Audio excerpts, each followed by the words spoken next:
If you remember last year, I did a video when the whole lockdown situation started. I had shared that, we were going to, instead of worrying, we were going to start praying for conversion of the world. And here we are today, after a whole year, back to square one. And we are seeing that in places like India, the COVID crisis has hit twice as more badly than last year. And once again, I found myself really worrying because I have families who live there. So again, I go back to my source, which is going back to God. And I went to Mass that was on the 24th of April, and I was just feeling worried and restless. And once again, God spoke to me very beautifully through the readings. And the first reading was about Peter, who was going about and preaching and healing people, and it so happened that he was in this nearby place, and some of the disciples came and told him that a lady in this other town has passed away. Her name is Tabitha. So when he went there, all the people were crying and showing all the wonderful things that she was doing while she lived. And Peter said to these people, okay, you guys go, let me pray for her. And he prayed, and he just told Tabitha, rise up, and she got up. So that passage spoke very beautifully to me. Why? Because the same Peter who Jesus told him, you man of little faith, why did you doubt, when he turned his eyes away from God when he was walking on the water? The same Peter today is performing miracles, and he's rising people from the dead, not because of his own strength, but he knows that it is the power of God that rests upon him.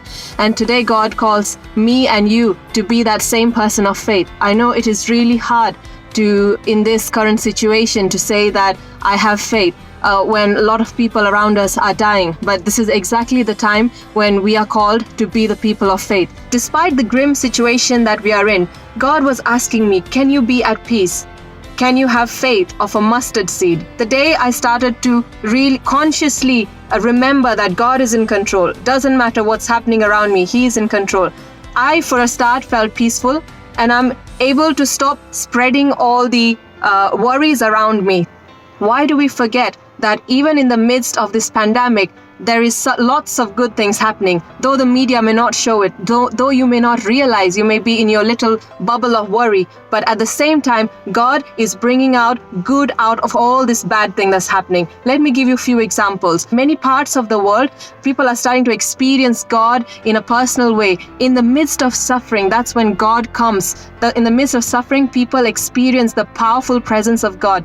And also, corruption is coming to light. In India, that corruption has always been there. Since from my childhood, I've seen corruption even in the smallest things that's happening. But today, thanks to the pandemic, the corruption is coming to light. The whole world is getting to know what is happening. We hope that, some changes will be made for the good. Also, you can see that people are standing up for humanity. You can see the terrible things that are happening to the people of Palestine and how much injustice is being committed towards them. And today we see people around the world are standing up for them. So here's few things that we can do while we are sitting. Rather than being a burden, be a blessing. First thing is to pray, fast and pray. You can see in the Bible, this is what people did back in the days. Whenever there was calamities, plagues, people put on sackcloth and they fasted and prayed, and God heard them.